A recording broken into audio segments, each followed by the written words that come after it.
ఈరోజు ఇక్కడికి వచ్చినప్పుడు చాలామంది మాట్లాడారు.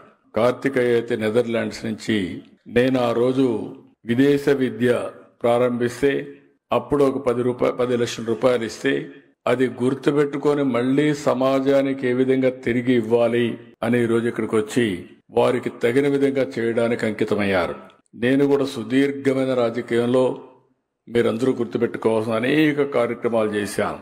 ఇక్కడ నేను చేసిన పనంతా మీరు ఒకసారి గుర్తుపెట్టుకోవాల్సింది, అందరినీ భాగస్వాములు చేసి ఒక పక్కన శక్తి ఉండే వ్యక్తులందరినీ కూడా తీసుకుని మీరు కూడా సహాయం చేసే విధంగా మనం ముందుకు పోయాం. పేదరిక నిర్మూలన అనేది కొత్త కాదు.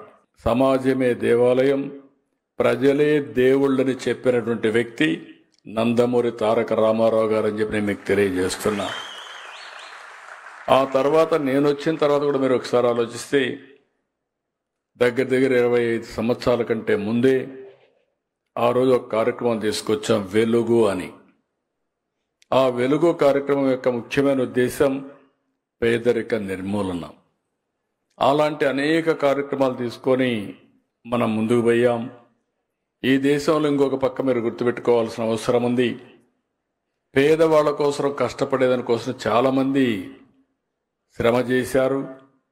ఇటీవల కాలంలో వ్యాపారస్తులను కూడా తిరిగి సమాజానికి ఇవ్వడం కోసం సిఎస్ఆర్ కూడా తీసుకొచ్చారు, కార్పొరేట్ సోషల్ రెస్పాన్సిబిలిటీ తీసుకొచ్చారు. మీరు సంపాదించే డబ్బుల్లో 2% తక్కువ కాకుండా సమాజం కోసం సేవా కార్యక్రమాలు చేయాలని కూడా తీసుకొచ్చారు.